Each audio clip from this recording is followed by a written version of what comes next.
Hello, everyone. So, with everything that's currently going on with Airbnb and the host, I decided to make a video talking about all the pros and cons because of the fact that a lot of people may just be seeing a lot of cons with the platforms, but not really understanding some of the pros. All right, so let's begin. So, I'm gonna start off by listing the pros. Number one, it's quick and easy to start. So, as long as you have all the necessary items that are needed in order to run a successful Airbnb, you can get started and make money by the end of the week. Okay, it's very different from the standard rental process where you have to find a tenant, make sure everything's kind of set up, have the lease agreement ready. There's a lot more variables involved. Whereas on Airbnb, you can just take pictures, list the property, get started. Okay. Number two, you can make more money in certain times of the year than you would from the standard rental process. An example would be a property of mine that brings in around $2,100 in rent actually brings in $3,000 to $3,500 during the summer months on Airbnb. So because of that, I think people could try to figure out some sort of strategies that would make Airbnb very beneficial to them. Number three, it allows you to be extremely flexible with your property. What I mean by that is, let's say you want to use your second property 1 week out of the month for family members to come visit you, right? You're able to do so with Airbnb by closing out those days for family members. Whereas if you were just to rent it through the standard process, you won't be able to do that because your tenant's going to be staying there for a 6-month term, year term, or 2-year term, and you're not going to have that flexibility that is offered on the Airbnb platform. Okay. Number four, more control over your property. It's a lot easier getting rid of a bad guest than it is a bad tenant. You're going to have to deal with a much longer process when you're trying to get rid of a bad tenant, whereas a bad guest will have to leave by the end of the day. Number five, the collection process. Airbnb is responsible for collecting the money and then distributing it to you, which is an added protection to make sure you get paid no matter what. Whereas when you're going the standard rental process, you're going to have to hope every single month that your tenant pays. And of course, if you do the proper background checks, then there should be no difficulties in that department, but you just never know. So that is something that I did appreciate with the platform, which made me feel like I just had nothing to worry about. Number six, the experience of short-term renting. So because I had experience on using the platform, I was able to help a lot of friends and family members that were looking to jump into Airbnb do very well on the platform. And that just made me feel good about what I was doing and being beneficial to those that I care about. Number seven, the insurance. So there's actually up to $1 million worth of insurance that is covered by Airbnb if anything is damaged or stolen. And I've went through this process a couple of times before, and it was quick and easy. As long as you follow the necessary steps, then you should get completely reimbursed if anything happens. Number eight, this is a pro for some people. Just meet new people. Some people really like interacting with others constantly. So this may be a pro for you if you like dealing with a lot of customers. Okay. And last but not least, on the pros list, if you're having difficulties paying your mortgage, this is a great option that may be available to you. Okay, so now that we've listed all of the pros, let's go through some of the cons that are on the platform. Number one, you'll eventually have a bad guest. Okay, and sometimes they'll have 5-star reviews and you'll think everything is going to be okay because they have great reviews, but they just might have a bad day. And when I'm talking about bad, I mean extremely bad. Every host that I know eventually had to deal with a bad guest. So be aware that eventually something bad might happen. Number two, there's a lack of bookings in certain times of the year. So I spoke on the summer months being great for me, but when you're talking about other months in the year, you might struggle a little bit with finding guests to show up, which will cause you to probably reduce your price point, and that will affect profits. So just be aware that some months you'll make a lot more than you would from standard renting, but in other months you might not make more than you would from just renting out the property in general. Okay.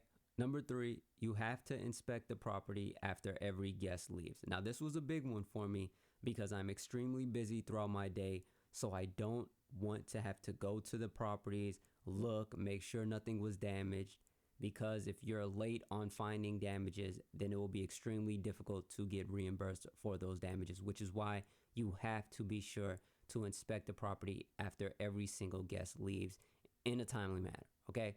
So be aware that that is going to consume some of your time if you're choosing to go the route of full timing on Airbnb. Number 4, you're responsible for things that you would not be responsible for if you were just leasing out the property. For an example, cleaning, Netflix, utilities, furniture. All of these things are things that you're not going to have to deal with if you were just renting out the property through the standard process. And you need those things if you want to be successful on the platform. Okay. Number 5, at times it does feel like Airbnb is siding with guests, even though they're clearly in the wrong. And even when they'll actually say that they're clearly in the wrong, just because they don't want to lose more customers being on the platform to the hotel industry.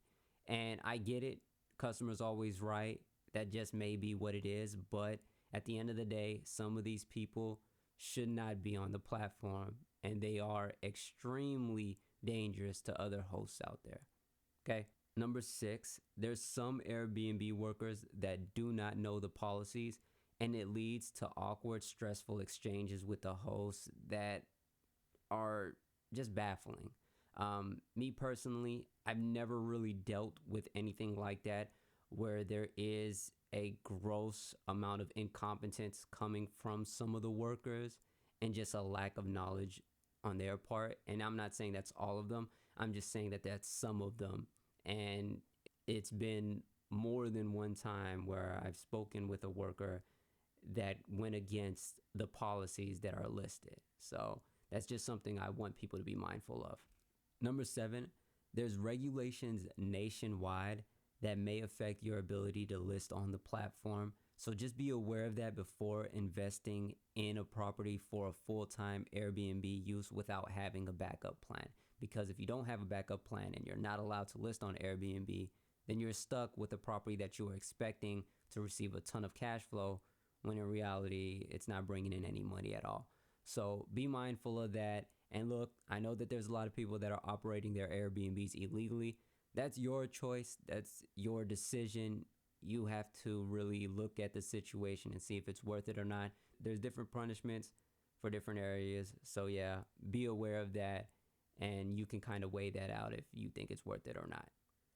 Number 8, there's some neighbors that may be upset that you're listing on the platform. Now, I know what you're thinking. It's my property. I can do whatever I want. Yeah, I get it. But if you're living in a neighborhood and you got some nosy neighbors that are always looking out their window, they're going to eventually notice that there's people coming in and out of your property. And when they notice, depending on what type of neighbor they are, they're going to try to stop that. They just don't like the idea of people coming in and out of the neighborhood. Now, that's just some of them, not all of them. So be aware. And if there's regulations in place that says, look, you can't do Airbnb in that area, then guess what? You're going to deal with a lot of harsh punishments, because some of them may go as far as to reporting you to the authorities. That's going to cost you a ton of fines and maybe even jail time. Okay? Be aware. Number 9, now this is just my opinion. The review system is broken and can lead to blackmail situations. You're asking, how do I know? Well, it's because I dealt with a situation like that, and that's when I became aware of the issue. I'm actually shocked that they still have not fixed this loophole. If more and more guests figure this out, then they obviously would abuse this, and this will affect tons of hosts out there. Surprisingly, it isn't abused as often as I expected it would be, but I dealt with a situation involving that, and it was an eye-opener for me. So be aware. Number 10, there's a lack of protection whenever relying on an app or a platform for income. An example would be YouTube. There was tons of YouTubers that would rely solely on YouTube for income, and because of that, they were out of a job. As soon as that ad situation happened, everyone was dealing with a loss of income that affected their livelihood. Same thing goes for Vine. Tons of people were relying on that app as a way to make income. But because the platform went away, they were out of a job. That is the dangerous part of relying on an app or platform. We see the current situation that's happening. I think Airbnb is actually doing an amazing job with trying to do everything they can to help hosts. But you still see that there's some in a situation that is extremely detrimental to their financial livelihood. So be aware of that. And yeah, that's it. That's the list of pros and cons for me. Now, I'm going to end my video by stating this.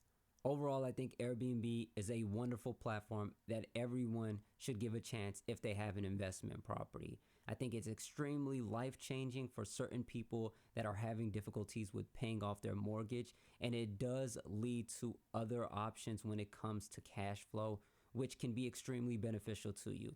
Give it a chance. See it for yourself. I think everyone should, and if you need help at all, feel free to reach out. I'll do everything that I can to help you throughout that process. Just send me a message on Instagram or something like that. So that's my thoughts. That's my opinion. You let me know how you feel. And I guess that's the end of the video.